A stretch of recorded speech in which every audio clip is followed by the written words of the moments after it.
Halo semuanya, balik lagi bersama aku, Abi Tuma Muhtadi. Di video kali ini aku mau bahas sesuatu yang mungkin sering banget lewat di timeline FYP dan semua sosial media yang teman-teman miliki. Tapi mungkin jarang kita sadari bahwa ini merupakan fenomena sosial dan perubahan sejarah itu sendiri.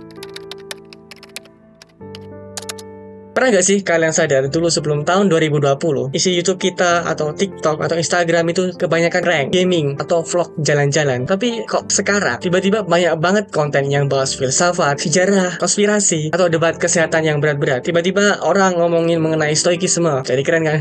Nah, di video kali ini aku bakal bedah fenomena pergeseran dari entertainment ke edutainment, edukasi entertainment.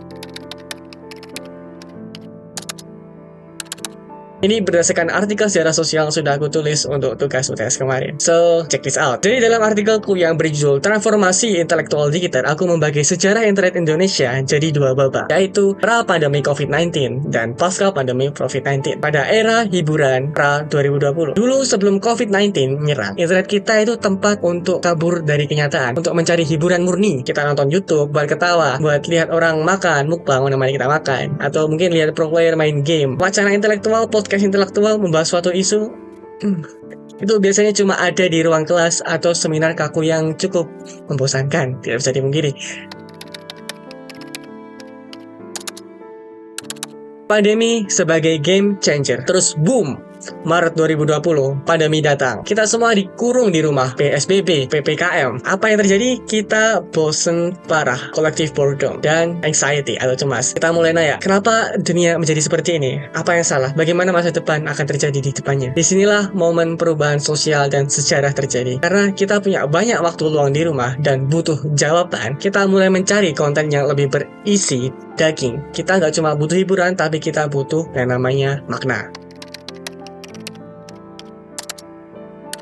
Terus, siapa yang mengisi kekosongan itu? Muncullah sosok-sosok baru berasal dari entah berantah dengan profesinya masing-masing. Pertama, yang lain tidak bukan trending sampai sekarang. Ada Dr. Tirta. Ingat kan, pas awal pandemi COVID-19, dia ngegas banget edukasi soal masker, makan enak biar hidup sehat, dan semua perkara COVID-19 lainnya. Kayak yang ngegas, mungkin orang Jawa sebutnya kayak celengean, karena Dr. Tirta peng, bahasanya jalanan, tapi isinya itu tetap berisi, medis, dan daging sekali. Dan karena bahasanya itu yang disampaikan, kontennya sangat relate dengan apa yang kita rasakan. Kedua, Guru Kembul. Dia berani bahas sejarah, agama, konspirasi, dan isu-isu sensitif dengan gaya babak pos ronda, tapi referensinya tebal dan bisa dipertanggungjawabkan. Semua aturan dan apa yang dibicarakannya masuk dengan logika umum, hingga banyak penontonnya. Dan yang ketiga, Bang Ferry Irwandi, terutama bikin filsafat stoikisme jadi bahasan tongkrongan anak muda. Saya sendiri setelah menonton video itu, terutama pada pas pandemi COVID-19, mengubah cara pikir saya terhadap menghadapi masalah, membedakan masalah dari apa yang bisa kita kontrol dan apa yang tidak bisa kontrol, terutama mengontrol perasaan akan sesuatu yang terjadi terhadap diri kita sendiri. Setelah itu pun membuat Malaka Project, menggait beberapa influencer muda yang beredukasi untuk membangun yang namanya Malaka Project itu sendiri, untuk membuat masyarakat baru, New Society. Mereka berhasil karena satu hal. Mereka mendemokratisasi ilmu, di mana sebelumnya ilmu hanya sebatas di ruang kelas, kampus, perkuliahan, tapi dibawa turun ke grassroots, diberi akses terbuka lebar ke masyarakat umum,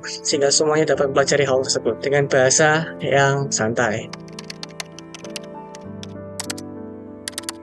Jadi kesimpulannya teman-teman, fenomena ini bukan sekedar tren algoritma YouTube. Ini adalah bukti secara sosial bahwa masyarakat Indonesia itu sebenarnya haus akan ilmu. Terbukti dari jumlah subscriber dan berapa influence yang mereka pegang di tahun 2025 ini. Cuma selama ini mungkin cara membungkus atau packaging dari konten-konten tersebut kurang bisa diminati di pasar sekarang. Pandemi COVID-19 dibalik segala musibahnya ternyata punya dampak positif yang membawa kita untuk naik kelas secara intelektual dari yang tadinya cuma penikmat hiburan jadi pencari pengetahuan. Oke, segitu dulu topik yang kita bicarakan pada kesempatan kali ini, terutama mengenai sejarah sosial dan perubahan itu di masyarakat. Kalau kalian sendiri gimana? Lebih suka nonton hiburan masih, atau lebih ada perubahan ke nonton education entertainment? Dan coba tulis di kolom komentar. Tinggal like saja untuk mengapresiasi saya, dan until next time, see you.